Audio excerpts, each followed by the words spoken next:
la actualidad existen miles de relatos relacionados con la Deep Web. Casi todo el mundo ha oído hablar de ella en algún momento, y es un tema que ya está bastante desgastado, principalmente porque todos tienen una idea general de cómo funciona y, por ende, de cómo evitar los peligros que ahí acechan. Sin embargo, esto ocurrió hace 10 años, en una época en la que no era tan común. Más bien, se trataba de un misterio que estaba en auge, y muchos queríamos adentrarnos sin tener idea de con qué nos estábamos enfrentando. En ese entonces yo era un estudiante en la Facultad de Tecnología. Naturalmente sentía curiosidad por el tema, al igual que varios de mis compañeros. Por eso, un día, un amigo y yo decidimos aventurarnos a explorar la red oscura para averiguar de qué se trataba esa parte de la web de la que todo el mundo hablaba. Pero nadie nos preparó para lo que sucedió ese día. Jamás pensamos que nos toparíamos con el mal encarnado, con individuos tan crueles y perturbadores que superaron cualquier cosa que hubiéramos imaginado, incluso para la Deep Web. En ese momento, cuando cursábamos el primer año de la carrera de diseño web en la Facultad de Tecnología, mi amigo Mario y yo compartíamos un gran interés por todo lo relacionado con Internet, especialmente con el lado más oscuro de la red. Un día antes de que todo ocurriera, otro amigo nuestro, Alex, nos comentó que había encontrado una página en la Deep Web que quería mostrarnos. Nos dijo que no podríamos creer lo que veríamos y que teníamos que ir a su casa para descubrirlo. Alex estaba especialmente enigmático ese día, pero esa era su forma de ser. Con el conocimiento que sabíamos que tenía sobre la Deep Web, le creímos sin dudar que lo que quería mostrarnos era algo grande. Al día siguiente, Mario y yo fuimos a la casa de Alex, preparados para encontrarnos con cualquier cosa. Al llegar, sus padres nos recibieron con mucha amabilidad. Eran personas bastante tranquilas, abiertas de mente, y le daban mucha libertad a Alex. Él siempre nos decía que sus padres eran muy creativos y progresistas, y al ver su hogar decorado con obras de arte pintadas por ellos mismos, no tuve ninguna duda de que decía la verdad. Alex tenía una relación muy cercana con ellos. Apenas entramos, nos ofrecieron algo de comer y nos dijeron que nos sintiéramos como en casa, ya que estarían ocupados con sus propias actividades y no nos interrumpirían.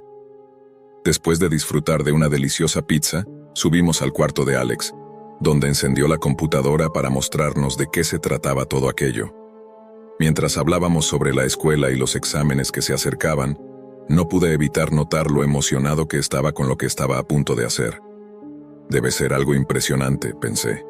Una vez que la computadora estuvo lista, Alex abrió un navegador llamado Tor y comenzó a explorar algunas páginas. Luego, sin mucho preámbulo, abrió un blog de notas y pegó la URL de un sitio web. Cuando la página cargó, Mario y yo entendimos de inmediato lo que era. Alex había accedido a una sala roja en vivo. Tan pronto como lo vimos, le pedimos que saliera de ahí. Ese sitio no solo era completamente inmoral y perturbador, sino también extremadamente peligroso. Habíamos escuchado historias sobre personas que habían sido hackeadas por visitar ese tipo de lugares. Sabíamos que, si sospechaban de nosotros, podrían rastrearnos y atacarnos. Tal vez estaba exagerando un poco, pero sentí que nuestras vidas estaban en peligro real por entrar ahí. Miré a mi alrededor y parecía ser el único asustado. Mario le pedía a Alex que cerrara la página, pero al mismo tiempo, su curiosidad lo mantenía mirando la pantalla. Yo también sentía curiosidad, pero el miedo superaba cualquier otra emoción. Me parecía que los riesgos eran demasiado altos para saciar un simple impulso. A pesar de mis preocupaciones, no tuve más remedio que quedarme allí. Además, no había nada que me identificara como participante, ya que ni siquiera estaba usando mi propia computadora. Alex parecía tener experiencia en este tipo de cosas. De lo contrario, no se habría expuesto.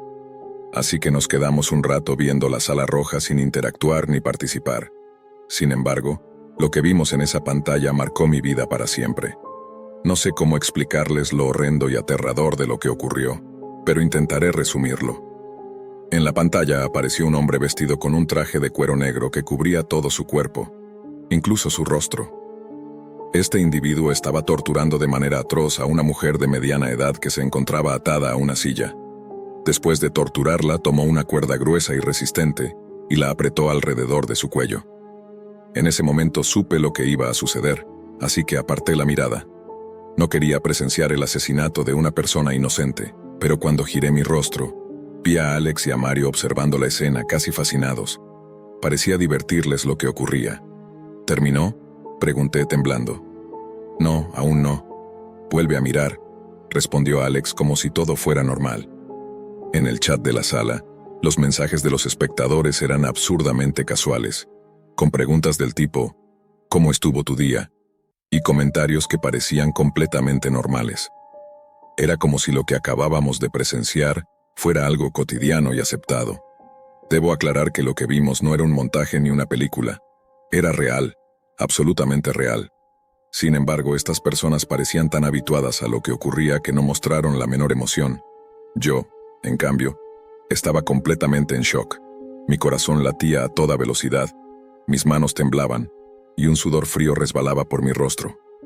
Todo aquello era demasiado impactante para mí, pero lo que me dejó aún más consternado fue la reacción de mis amigos y de las personas en la sala. Mientras seguía inmóvil intentando procesar lo que había sucedido apenas unos instantes antes, un mensaje apareció en la pantalla que me dejó helado. ¿Lo están pasando bien? ¿Quieren más pizza? Mario y yo nos quedamos petrificados. ¿Acaso era solo una coincidencia? Después de todo era sábado por la noche, así que muchas personas probablemente estaban comiendo pizza. Pero la frase nos golpeó como un martillo. En ese momento ambos miramos fijamente el monitor debatiéndonos si responder o no. Sin embargo, Alex, como si nada, comenzó a escribir en el chat sin siquiera mirarnos. Estamos perfectos. Comeremos pizza más tarde. Alex, ¿qué rayos estás haciendo?, Srenia exclamó Mario de inmediato. Oh, lo siento, fui muy descortés por no preguntarles antes. ¿Quieren más pizza? Swing, respondió Alex con total tranquilidad. Mario y yo lo observamos como si de repente le hubiera crecido una tercera cabeza. ¿Te volviste loco? ¿Por qué estás respondiendo?, Srenia le recriminó Mario. Alex, sin inmutarse, contestó con naturalidad. Simplemente no pensé que fuera educado ignorarlos.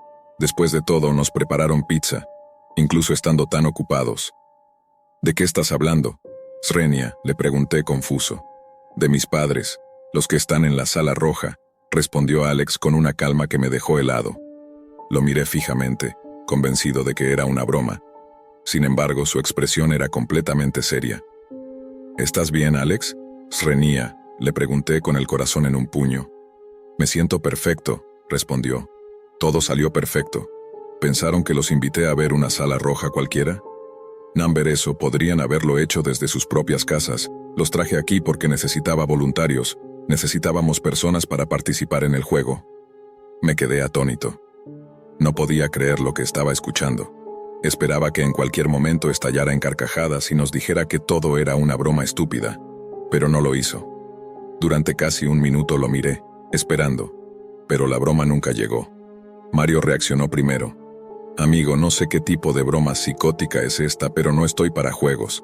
Me voy a mi casa. Dicho esto, se dirigió a la puerta. Yo lo seguí de inmediato. Sin embargo, al abrir la puerta, lo que vimos hizo que mi corazón cayera al suelo. Allí en el pasillo, estaba el hombre vestido con el traje de cuero negro, el mismo que habíamos visto en la sala roja.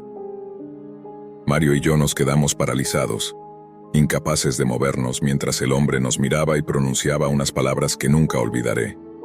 Oh, genial. Así que ustedes son los nuevos voluntarios. De repente los padres de Alex aparecieron detrás de él, y entre los tres nos empujaron de vuelta a la habitación.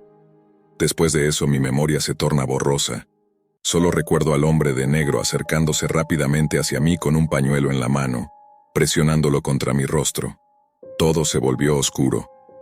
Cuando recuperé la conciencia, estaba en el mismo lugar que habíamos visto en la computadora, una sala roja. La iluminación era cegadora, con luces rojas colgando del techo. Sobre mí había al menos 6 o 7 lámparas apuntando directamente a mi rostro, igual que como lo había visto antes en la pantalla. Intenté moverme, pero pronto descubrí que mi cuerpo estaba completamente inmovilizado en una silla. Tenía incluso cinta adhesiva en la boca, impidiéndome gritar. Con los ojos busqué a Mario y lo encontré a mi lado, atado de la misma manera. Miré a nuestro alrededor y lo único que había eran herramientas de tortura, rastros de sangre, una mesa llena de instrumentos quirúrgicos y, al fondo, un cadáver.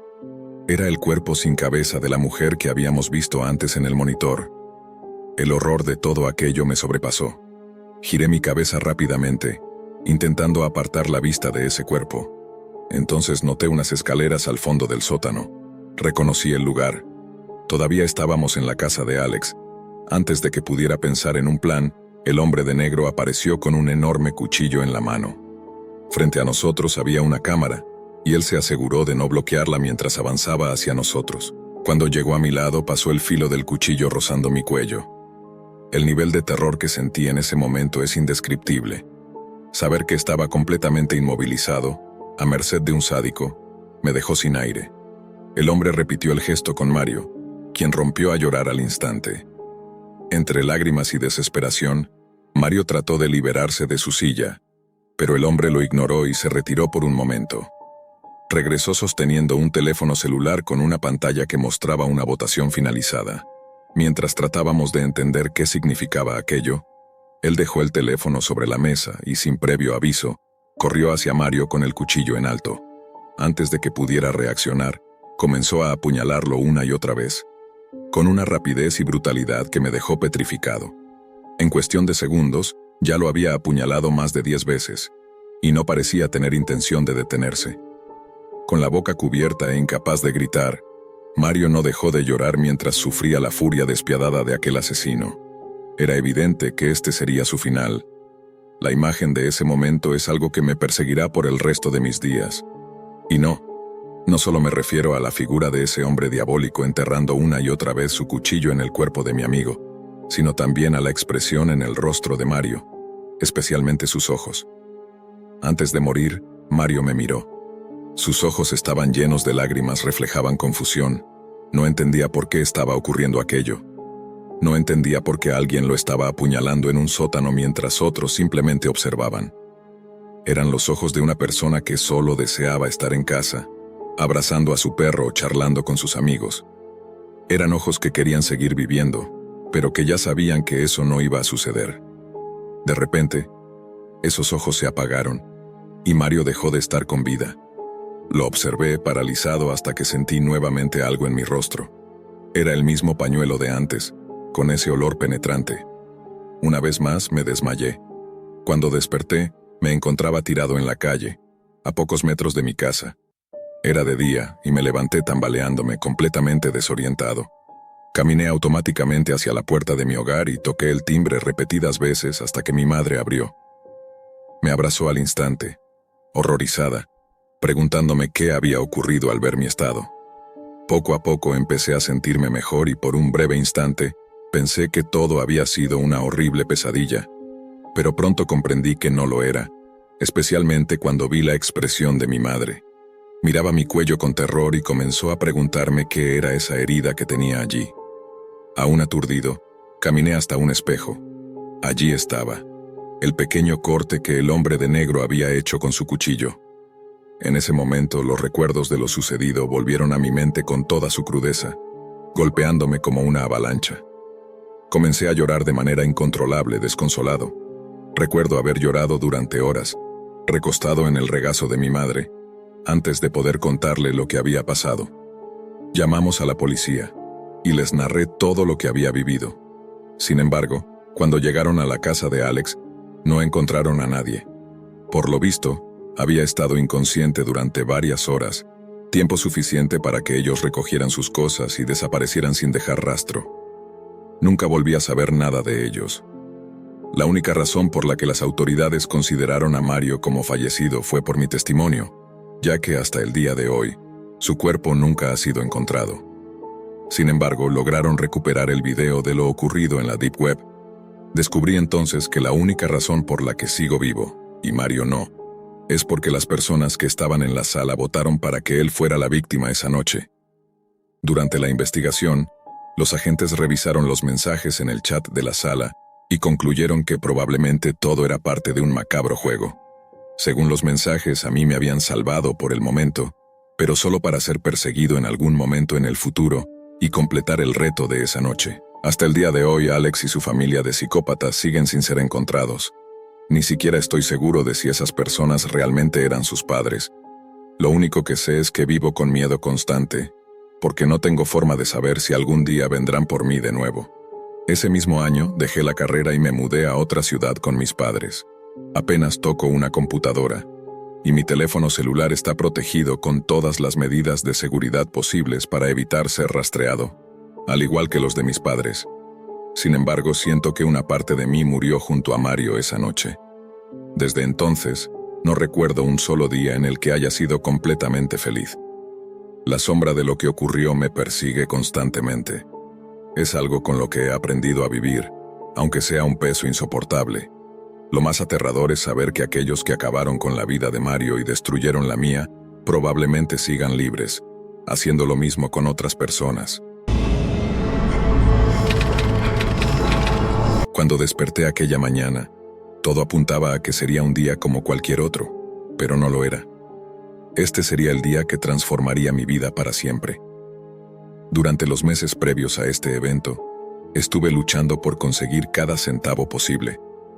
Había perdido mi empleo durante la pandemia y las deudas me estaban hundiendo. Mi arrendador ya me había dado su última advertencia, y si no lograba reunir los $800 de alquiler vencido ese mismo día, nos echaría a la calle a mi pareja embarazada y a mí. Fueron meses difíciles. Vivíamos prácticamente de panecillos y bocadillos comprados en máquinas expendedoras, pero incluso para eso ya no tenía dinero. Tampoco nos quedaba nada por vender. Habíamos empeñado o vendido todos nuestros muebles y electrodomésticos. Con un bebé en camino, su bienestar era nuestra prioridad absoluta. Mi pareja, Clara, necesitaba atención médica adecuada, una dieta balanceada y medicamentos, pero en mi situación no podía proporcionarle nada de eso. Para colmo, estábamos al borde de quedarnos sin un techo. Estaba angustiado, desesperado y lleno de frustración hacia mí mismo y mi mala suerte. Aquella mañana salí temprano de casa, vagando por las calles, buscando cualquier oportunidad para ganar algo de dinero y evitar terminar en la calle con Clara y nuestro hijo por nacer. La sola idea me llenaba de desesperación y me rompía el corazón. Después de horas caminando sin rumbo, me sentía físicamente agotado y emocionalmente destrozado. Toqué mi frente con la mano y noté que estaba ardiendo en fiebre. No sabía si era porque había caminado durante 3 horas seguidas, o porque ya estaba enfermo desde la noche anterior. Sin haber encontrado ni un empleo ni algún trabajo ocasional que pudiera sacarnos del apuro, me dejé caer en la acera, al borde del colapso. De repente, mi teléfono sonó. Era Clara. Contesté y escuché su voz quebrada al otro lado. Martín, el casero, dijo que vendrá alrededor de las 7 de la noche. Si no tenemos el dinero, nos echará. ¿Dónde estás? Por favor, ven a casa. Podía sentir su desesperación y eso me llenó de impotencia. Quería tanto poder darle una buena noticia, pero no podía. No había podido hacer nada por salvar el día. No teníamos dinero, ni comida, ni siquiera un plan. Y para empeorar las cosas, yo tampoco había comido en todo el día, lo que probablemente explicaba por qué me sentía tan mal. Revisé mis bolsillos y solo encontré un cigarrillo en una caja de fósforos vieja. No tenía efectivo, y apenas me quedaban $50 en mi cuenta bancaria.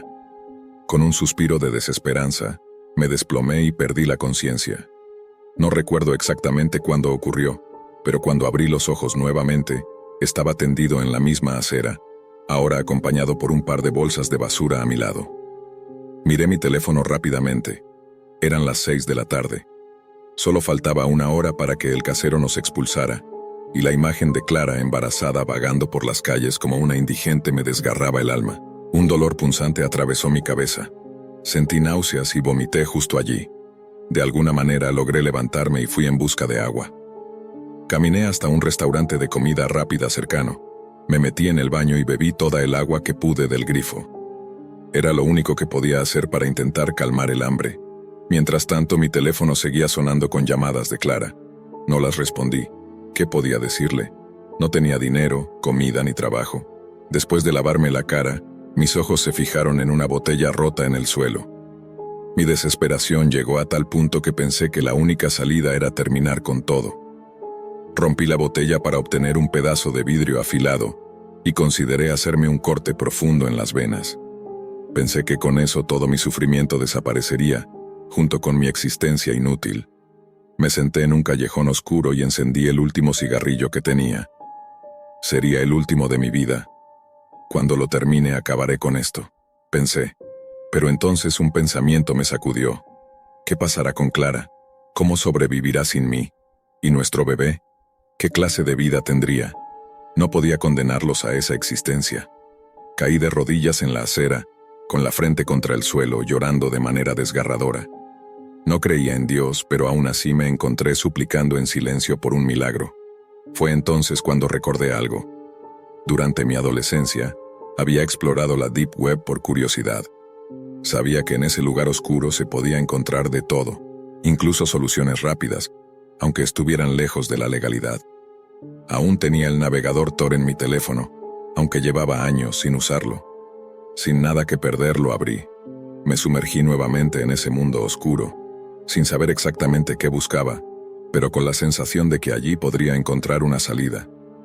Siguiendo mi instinto, decidí explorar más la Deep Web, y después de navegar durante unos 10 a 15 minutos, apareció un anuncio en la esquina de la pantalla. ¿Buscas un asesino a sueldo? Soy tu hombre. Hago el trabajo por tan solo 50. No sé qué me pasó en ese momento, pero hice clic en el anuncio. Esto me llevó a un sitio web de apariencia incompleta, que comenzó a pedirme detalles y direcciones sobre la supuesta víctima. El sitio decía que, una vez completada la información y realizado el pago, el asesino se pondría en contacto conmigo. Sé que muchos podrían condenarme por lo que hice, pero en aquel momento, en mi estado mental y emocional, aquello parecía una salida. No podía dejar que Clara enfrentara sola este mundo cruel tras mi muerte, vagando por las calles y sufriendo. Ella no tenía a nadie más que a mí, y no podía arrastrarla conmigo a esa idea desesperada de acabar con mi vida. Así que, con las manos temblorosas, rellené los detalles. Di nuestra dirección y completé el proceso mientras ordenaba algo impensable: el asesinato del amor de mi vida y de nuestro hijo que aún no había nacido. Juzguen todo lo que quieran, pero me sentía atrapado. No veía otra opción y mi juicio estaba completamente nublado. Cuando realicé el pago, apareció un mensaje en la pantalla: el asesino se comunicará contigo en un momento. Recuerda que una vez confirmes el trato no habrá marcha atrás. ¿Por qué querría volver atrás? Para nosotros ya no había nada. Pensé que era mejor terminar así que seguir soportando la humillación y la miseria. Mi teléfono sonó desde un número desconocido. Contesté de inmediato. ¿Hola? Dije con voz apagada. Una voz profunda y siniestra respondió: el trabajo estará hecho en media hora. ¿Ella está sola en casa? Sí, está sola, respondí con un hilo de voz. Recuerde que una vez terminemos esta llamada no habrá más contacto. ¿Es este el trato final? Respiré profundamente, con las lágrimas rodando por mi rostro. Apenas pude articular las palabras. Sí, es el trato definitivo. La llamada se cortó. Eran las 6:30 de la tarde y pude imaginar a Clara esperando en casa, pensando que llegaría con una solución. Esa imagen me destrozaba por dentro. Lo único que me consolaba era la idea de que, al menos, todo sería rápido. Quizás ni siquiera sentiría dolor.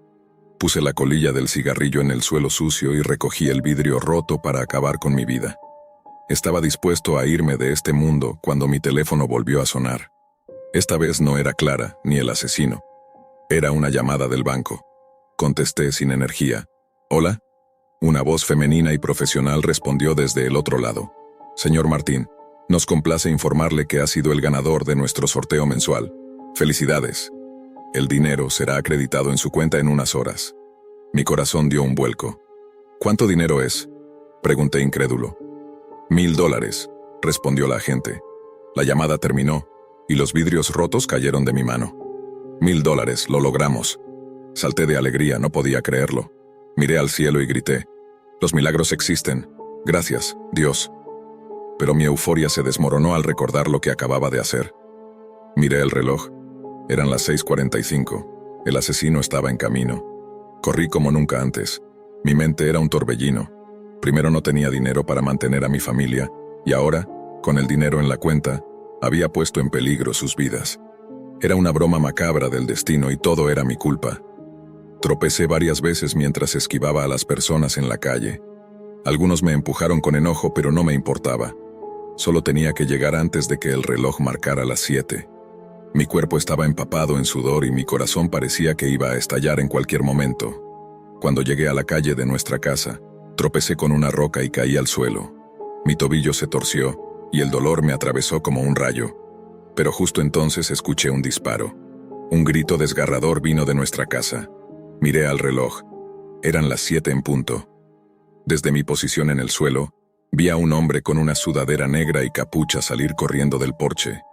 Saltó a una camioneta estacionada en la esquina y desapareció. Las palabras del asesino resonaron en mi mente. Una vez cerrado el trato, no habrá vuelta atrás. Comencé a llorar incontrolablemente. No tenía fuerzas para levantarme y enfrentar la escena en casa. No quería ver el cuerpo de Clara ensangrentado. Me quedé en el suelo, sollozando, mientras el mundo entero pasaba a mi alrededor. De pronto, una voz familiar rompió el caos de mis pensamientos. «Martín, ¿qué haces aquí, tirado en la calle?» Levanté la mirada y allí estaba Clara, de pie frente a mí, viva e intacta. El miedo se reflejaba en mi rostro. Me levanté, todavía en estado de shock, y le pregunté, «¿Estás bien?» Pero... ese disparo... Clara, visiblemente nerviosa, me interrumpió mientras continuaba empacando nuestras cosas. Martín, el propietario, llegó y empezó a gritarme. Estaba furioso, exigiendo que nos fuéramos de inmediato. Entonces sonó el timbre. Pensó que eras tú y fue a abrir la puerta para enfrentarte, pero apareció alguien más, y todo lo que sé es que escuché un disparo. Nuestro casero cayó al piso, muerto. Mientras Clara hablaba, yo estaba completamente paralizado, mudo de incredulidad. Las palabras apenas podían formarse en mi mente. ¿Cómo podía explicarle lo que realmente había sucedido? No fui capaz de confesarle la verdad. En cambio, busqué algo que decir y le di la noticia sobre la llamada del banco. «Ganamos un premio de $1000», le dije con una sonrisa temblorosa. Clara se sintió aliviada y feliz con la noticia, pero también mostró un rastro de pesar por lo ocurrido con el casero. Finalmente llamamos al 921, y la policía llegó rápidamente. Se llevaron el cuerpo del arrendador y nos interrogaron.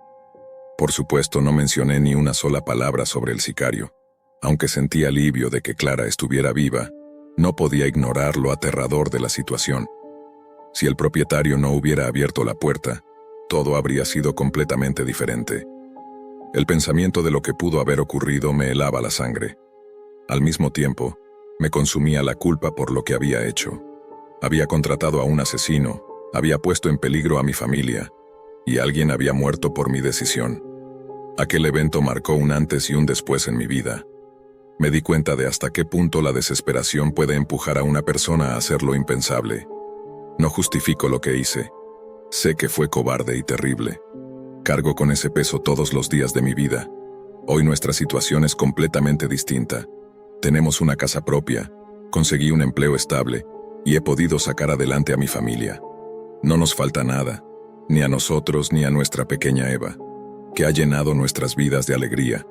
Sin embargo, esta felicidad siempre viene acompañada de un sabor agridulce para mí. Cada vez que llego a casa y veo a Clara con Eva en brazos, el peso de la culpa me abruma. No puedo dejar de pensar en lo que casi les hago.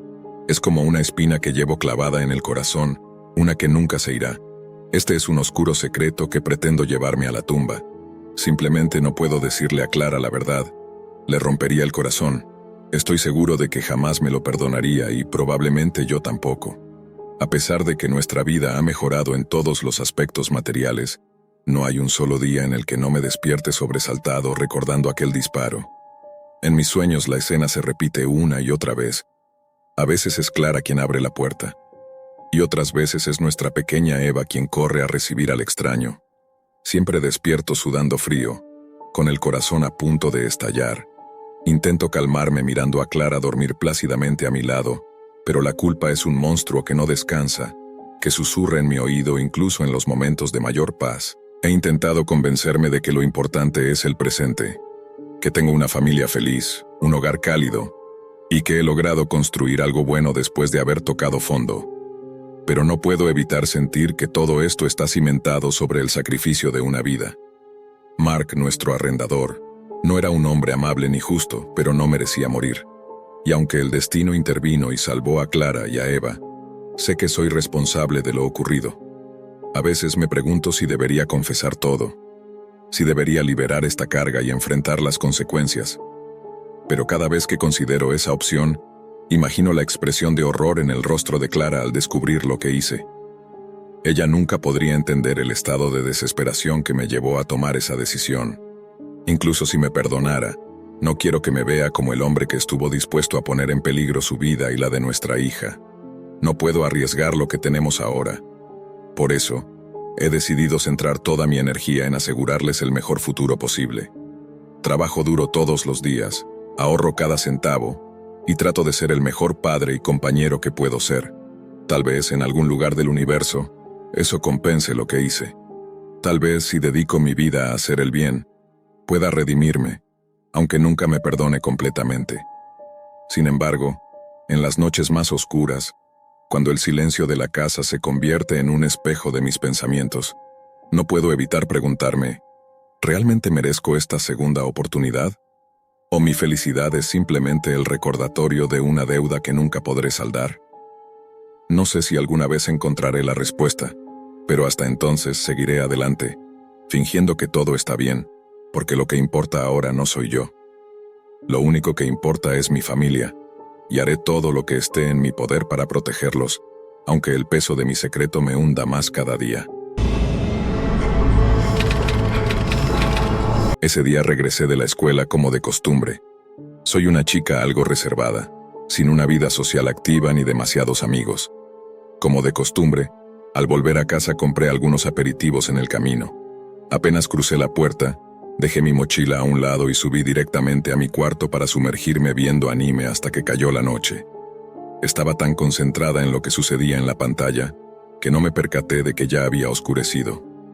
Probablemente, la única razón por la que aparté la vista fue porque lo que veía empezó a aburrirme. Entonces decidí probar algo distinto por una vez. Más temprano, en la escuela, escuché a algunos compañeros hablando sobre ver ciertos videos en la Deep Web. Pensé, ¿por qué no? No tenía ni idea de cómo acceder a esa parte de Internet o de cómo funcionaba, y dado que no tenía la suficiente confianza con ellos para preguntarles, decidí buscar información en Google. Y listo, encontré todo lo que necesitaba saber. Aprendí que los navegadores comunes no podían acceder a los sitios de la Deep Web. Era necesario descargar un navegador especial que ofrecía anonimato completo y no era detectable por los motores de búsqueda. Algunos sitios sugerían usar un servicio VPN para ocultar mi dirección IP mientras navegaba, lo cual me pareció sensato, así que seguí esas instrucciones. Una vez instalado el navegador, comencé a explorar al azar. En mi búsqueda me topé con personas que publicaban videos con títulos extraños y perturbadores. También había foros, como uno llamado el Club Caníbal, donde los usuarios discutían sobre el consumo de carne humana y organizaban encuentros para ello. Me pareció completamente demencial, como si alguien realmente necesitara que se comieran su carne fresca. Aunque alguna vez bromearon diciendo que yo parecía deliciosa, claramente este no era el contexto. Mientras continuaba navegando por la Deep Web, encontré un sitio que hablaba de una mujer que no podía superar la pérdida de sus bebés nacidos sin vida. Había fotos de fetos vestidos y colocados en cunas. Seguí investigando, ya que la curiosidad se había apoderado de mí por completo, y terminé viendo imágenes y videos muy perturbadores. Fue entonces cuando descubrí que había pornografía infantil explícita y contenido de abuso infantil en la Deep Web. Era aterrador, y lo más perturbador era que también ofrecían transmisiones en vivo. Quería salir de allí inmediatamente, pero la curiosidad me llevó a continuar. Encontré salas de chat con nombres inquietantes como Medianoche Acechante, La Morgue, Sangre en Vivo, y otros por el estilo. Aunque no creía que fueran reales, hice clic en uno de ellos. Al hacerlo se abrió una transmisión en vivo. La pantalla mostraba una habitación oscura con un hombre atado a una silla en el centro. Sobre una mesa cercana había herramientas de todo tipo, desde armas hasta martillos y hachas. No entendía lo que estaba sucediendo hasta que apareció un individuo con una máscara que recordaba a las usadas por los médicos durante la peste negra, con un pico largo.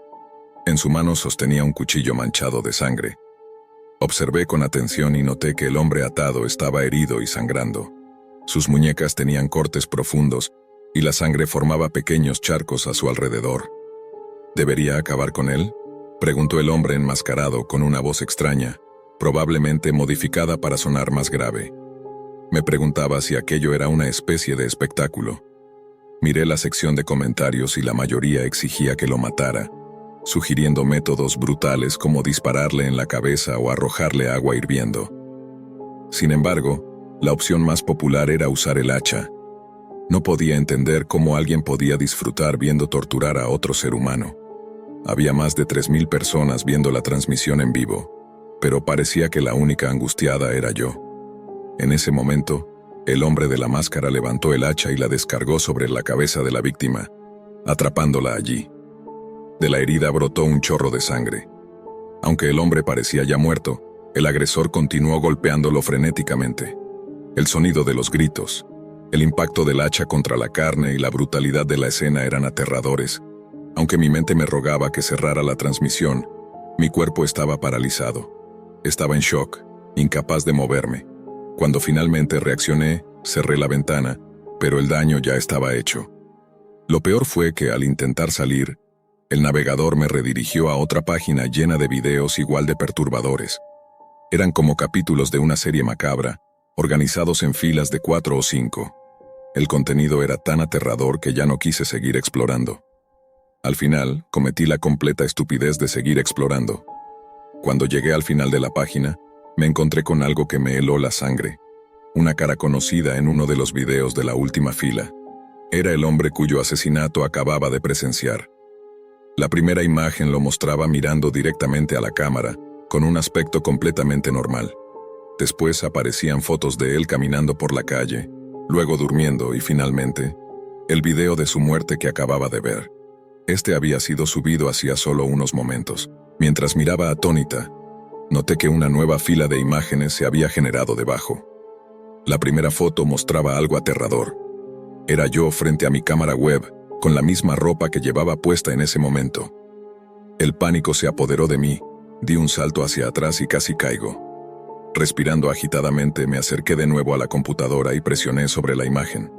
Entonces pude escuchar el sonido de un latido, como el de un corazón, resonando a través de los altavoces. De repente apareció una notificación en mi pantalla, como surgida de la nada. Decía, «Por fin te vemos». Antes de que pudiera reaccionar, mi computadora portátil se apagó abruptamente. Me quedé paralizada frente a la pantalla, completamente aterrorizada. Sin saber qué hacer, corrí hacia la ventana y miré afuera, pero no había nadie. Comencé a inspeccionar desesperadamente mi habitación, con el corazón acelerado y un miedo indescriptible. Traté de calmarme, respirando profundamente. Volví a la computadora, la encendí, y todo parecía normal. No había rastro alguno de la página que había visitado ni del mensaje que recibí. Intenté convencerme de que podría tratarse de una broma pesada o una artimaña para asustarme. Sin embargo, no podía sacarme la sensación de que alguien me estaba observando. Esa noche, traté de dormir, pero me resultó imposible. Pasaron 3 días, y aunque las cosas parecían normales, no podía evitar mirar por encima del hombro constantemente. Una noche, mientras intentaba conciliar el sueño, mi teléfono sonó. Molesta lo tomé para ver quién me llamaba a esas horas, pero no era una llamada. Era un video mío durmiendo con la misma ropa que llevaba puesta en ese momento. Mi cuerpo se paralizó, no podía respirar. De repente, escuché un sonido proveniente del lado derecho de mi cama, pasos pesados corriendo por el pasillo y luego alejándose. Sobresaltada me levanté de un salto, encendí las luces y miré alrededor, con el corazón retumbando en mi pecho y mi cuerpo temblando de terror. Lo único que podía pensar era, estoy muerta, es el final. Tomé mi teléfono del suelo, marqué el número de emergencia, pero no había señal, ni una sola barra de conexión. Frustrada y aterrorizada, decidí salir de la habitación en busca de ayuda. Mientras corría hacia la sala, alguien me agarró por el cabello y comenzó a arrastrarme. Grité de agonía, forcejeando con todas mis fuerzas, pero aquel hombre era enorme, y yo, delgada y débil, no tenía ninguna posibilidad. Intenté resistir, pero él comenzó a patearme brutalmente mientras gritaba que me callara. Cada golpe era como un martillazo contra mi cuerpo. Llegó un momento en el que empezó a pisotear mi cabeza con su bota. El dolor era insoportable, y sentí que ese sería mi fin. Justo cuando pensé que todo había terminado, escuché una voz lejana gritar, «Suéltala o disparo». seguido de pasos apresurados acercándose. Todo se volvió oscuro. Cuando abrí los ojos, estaba en una sala de hospital conectada a múltiples máquinas. Más tarde, los médicos me informaron que había sufrido fracturas en varias costillas, lesiones en órganos internos y una grave fractura de cráneo. Dijeron que era un milagro que estuviera viva. Aparentemente uno de mis vecinos, que era policía, escuchó mis gritos. Al salir armado para investigar, encontró al hombre golpeándome salvajemente. Le apuntó con su pistola y le ordenó que me soltara. Aunque el hombre lo hizo, otros dos aparecieron poco después. Mi vecino, bien entrenado, logró neutralizar a los tres. Disparó a las piernas de dos de ellos e hirió mortalmente al que me atacó. Más tarde se descubrió que estos hombres eran parte de una red criminal que operaba en la Deep Web, pero solo eran un pequeño eslabón de una organización más grande que aún no ha sido completamente desmantelada. Mis padres y yo nos mudamos a otro estado, y desde entonces vivimos bajo protección policial. Aunque logré recuperarme físicamente, mi vida nunca volvió a ser la misma. Cada día intento encontrar normalidad, pero el miedo persiste. Sé que mientras este grupo de criminales siga libre, nunca estaré completamente segura. A pesar de todo, estoy agradecida de estar viva, aunque las cicatrices de esa noche nunca desaparezcan. Tras mudarnos a otro estado bajo protección policial, las cosas parecían calmarse en la superficie, pero mi mente no me daba tregua. Cada sombra en la noche, cada ruido inesperado, me hacía revivir esa horrible experiencia. Mi vecino, quien había sido mi salvador, se mantuvo en contacto con nosotros, siempre dispuesto a responder cualquier inquietud. Sin embargo, no podía sacudirme la sensación de que algo seguía acechándome. Una noche, mientras estaba en mi nueva habitación intentando estudiar, mi computadora, que había estado apagada durante semanas, se encendió por sí sola. La pantalla parpadeó y antes de que pudiera reaccionar, apareció un mensaje. Esto no ha terminado. Mi corazón dio un vuelco. Intenté apagarla, pero el mensaje desapareció tan rápido como había aparecido, dejando solo el escritorio vacío. Podría haberlo tomado como una alucinación, un producto de mi paranoia, pero algo en mi interior me decía que no estaba segura. Hablé con mis padres, quienes inmediatamente contactaron a las autoridades. Un equipo de expertos en tecnología vino a revisar mi computadora, asegurándose de que no estuviera comprometida, pero no encontraron nada fuera de lo normal. Sin embargo, mi miedo no disminuía. Con el tiempo decidí buscar ayuda profesional. Comencé a asistir a sesiones de terapia para tratar de lidiar con el trauma. Mi terapeuta me explicó que mi cerebro podría estar jugando trucos debido a los eventos extremos que viví. Empecé a sentirme un poco más tranquila, pero no dejaba de preguntarme si realmente había escapado de esa red criminal o si solo me estaban dando una falsa sensación de seguridad. Unas semanas después, mientras revisaba correos electrónicos en mi teléfono, noté uno que me heló la sangre. El remitente era desconocido, pero el asunto decía: «Sabemos dónde estás». Dudé por un momento antes de abrirlo, pero mi curiosidad me venció. El mensaje era breve. «Pensaste que podrías esconderte, pero siempre encontramos a los nuestros. Mira la calle». Cerré el correo inmediatamente, sintiendo que mi corazón latía con fuerza en mis oídos. Lentamente me acerqué a la ventana y aparté las cortinas solo un poco. Allí, al otro lado de la calle, había una camioneta negra estacionada. Dos hombres permanecían dentro, pero no podía ver sus rostros. Parecía que simplemente estaban allí, esperando. Cerré la cortina de golpe y llamé a mi vecino. Llegó en pocos minutos con un arma lista. Cuando salió a investigar, la camioneta arrancó y desapareció en la noche. Esto solo confirmó que el mensaje era una amenaza real. Las autoridades comenzaron a tomarse más en serio la situación. Nos proporcionaron más seguridad, pero yo sabía que no podían protegerme todo el tiempo. Necesitaba tomar control de mi vida, o al menos intentarlo. Fue entonces cuando decidí que no podía vivir siempre con miedo. Comencé a investigar por mi cuenta, a aprender más sobre la Deep Web y cómo estas redes operaban. Descubrí que la organización tenía raíces profundas y estaba conectada con todo tipo de actividades ilícitas, desde tráfico humano hasta extorsión y asesinato. Cada paso que daba hacia la verdad me acercaba más al peligro, pero también me hacía sentir más fuerte.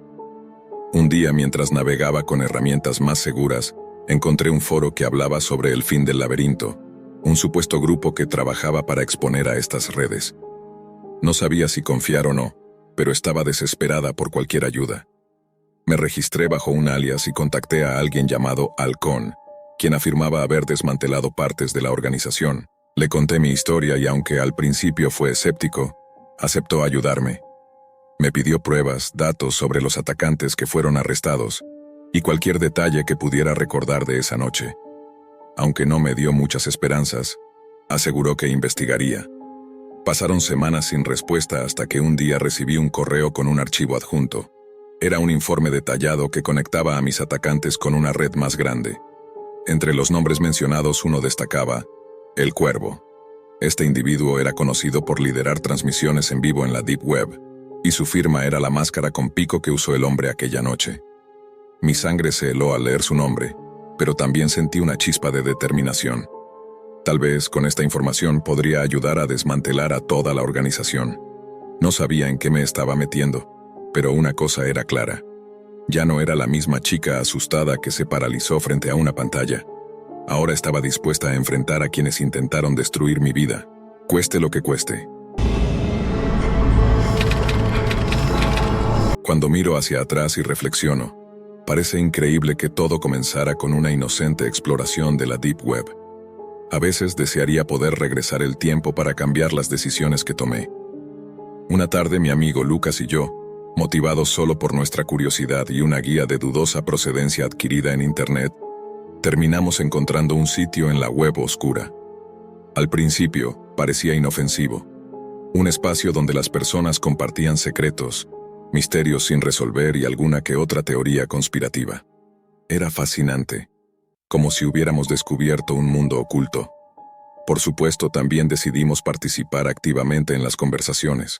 Todo cambió cuando recibimos un mensaje privado de un usuario conocido simplemente como Watchman. Este afirmó haber estado observándonos, notando nuestro entusiasmo por descubrir secretos. El mensaje, de por sí, era desconcertante, pero lo que realmente nos aterrorizó fueron los archivos adjuntos. Se trataba de una carpeta que contenía información extremadamente personal sobre nosotros.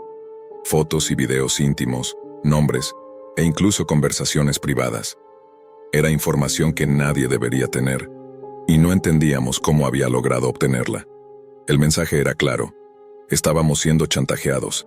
Esa información se usaría para obligarnos a cumplir con ciertas tareas, bajo la amenaza de hacerla pública. El primer desafío parecía casi absurdo. Ir a un supermercado lleno de personas y gritar una teoría conspirativa a todo pulmón. Aunque vergonzoso, nos pareció inofensivo. Pensamos que si cumplíamos con ese tonto reto, todo acabaría, así que lo hicimos. Fuimos al supermercado y gritamos que estaba construido sobre un cementerio y que todos estaban caminando sobre cadáveres. Grabamos el acto como prueba y enviamos el video a Watchman. Su respuesta fue breve y escalofriante. Bien hecho, más por venir. Ese fue solo el comienzo. Las tareas empezaron a volverse cada vez más perturbadoras. Un día nos pidió que nos vistiéramos de payasos y asistiéramos a un partido del equipo de fútbol de la escuela secundaria, animando de forma exagerada.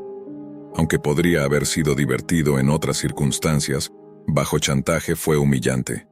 No teníamos opción: cumplir o ver cómo nuestra información más privada era expuesta. Cuando completamos ese reto, pensamos que todo había terminado. Sin embargo, Watchman dejó claro que esto no era el final. Quisimos abandonar, pero otra amenaza llegó. Fotos y conversaciones comprometedoras acompañadas de una pregunta inquietante. ¿Están seguros? El siguiente desafío parecía salido de una película de terror. Teníamos que irrumpir en un refugio de animales en plena noche y liberar a todos los perros, usando ropa negra y máscaras de payaso, mientras transmitíamos todo en vivo. La ilegalidad de la tarea nos asustó, pero las amenazas fueron suficientes para hacernos ceder. Sabíamos que si no cumplíamos, Watchman publicaría todo en nuestras redes sociales y enviaría copias a nuestras familias y compañeros de clase. Las tareas no hicieron más que empeorar. Nos obligaron a hacer cosas cada vez más extrañas, humillantes y, en algunos casos, profundamente inmorales. Un día, Watchman nos ordenó lamer el suelo del baño de hombres de la escuela secundaria y grabarlo en video. Otro día, nos pidió tomar fotografías a escondidas de nuestras compañeras de clase. Los niveles de degradación fueron inhumanos, E incluso hubo desafíos de índole sexual que todavía me llenan de vergüenza. Tanto Lucas como yo nos sentíamos atrapados, como esclavos en un juego cruel dirigido por alguien que disfrutaba de nuestra humillación. No había forma de escapar. Cada día Watchman encontraba una nueva forma de destrozar nuestra dignidad, llevándonos más y más al abismo. Nuestras vidas dejaron de pertenecernos. Pasábamos noches enteras debatiendo, buscando desesperadamente una salida, pero cada intento era inútil. Watchman siempre iba un paso adelante, y nosotros solo podíamos cumplir sus órdenes. Mientras nuestra desesperación crecía, nuestras vidas se habían transformado en un verdadero infierno. Vivíamos atrapados entre la idea de recuperar nuestra libertad y el miedo a quedar completamente expuestos, enfrentando la humillación y la vergüenza. Era una pesadilla que no le desearía ni a mi peor enemigo. En algún punto, probablemente debido al estrés insoportable de la situación, la amistad entre Lucas y yo comenzó a deteriorarse. Lo que antes eran momentos de diversión y risas, se había convertido en reuniones llenas de tensión, destinadas únicamente a cumplir los retorcidos caprichos de Watchman. Cada tarea nos colocaba en situaciones que jamás habríamos imaginado y en las que no queríamos estar. La desesperación alcanzó su punto máximo cuando, al borde del colapso, le suplicamos a Watchman que nos liberara. Le pedimos que nos diera una última tarea, algo definitivo, para que finalmente nos dejara en paz. Su respuesta nos heló la sangre. Salten desde su edificio a medianoche. Hagan esto, y serán libres para siempre. Esa noche cité a Lucas en mi casa, hablamos durante horas y le confesé que no podía más, que si este tipo quería exponer mis secretos, que lo hiciera. No soportaba un día más de esa tortura. Lucas, aunque al principio dudó, finalmente estuvo de acuerdo conmigo. Decidimos que no cederíamos más. Le informamos a Watchman que cumpliríamos con su tarea, y cerca de la medianoche nos dirigimos a un edificio alto en el centro de la ciudad. Subimos a la azotea, nos conectamos para transmitir en vivo, y esperábamos que Watchman estuviera viendo. Parecía complacido, como si disfrutara de nuestra agonía. Sin embargo, en lugar de saltar, le dije que no lo haríamos. Me dirigí directamente a la cámara y le dejé claro que no cumpliríamos ningún otro reto, que si quería publicar nuestra información privada, que lo hiciera. Yo ya no iba a seguir con su juego. Fui yo quien habló durante toda la transmisión. Lucas permanecía en silencio, visiblemente afectado. Sabía que esto era aún más difícil para él. Lucas era gay, algo que su familia, debido a su religión, jamás habría aprobado. Watchman tenía material muy comprometedor de Lucas, conversaciones privadas, fotos y videos con otro chico. Era un peso que él cargaba solo. Sorprendentemente, Watchman respondió diciendo que éramos libres, que todo había terminado. Sin embargo, no fue así. La verdadera pesadilla apenas estaba comenzando. Pasaron varios días en los que no tuvimos noticias de Watchman, y Lucas y yo intentamos retomar nuestras vidas.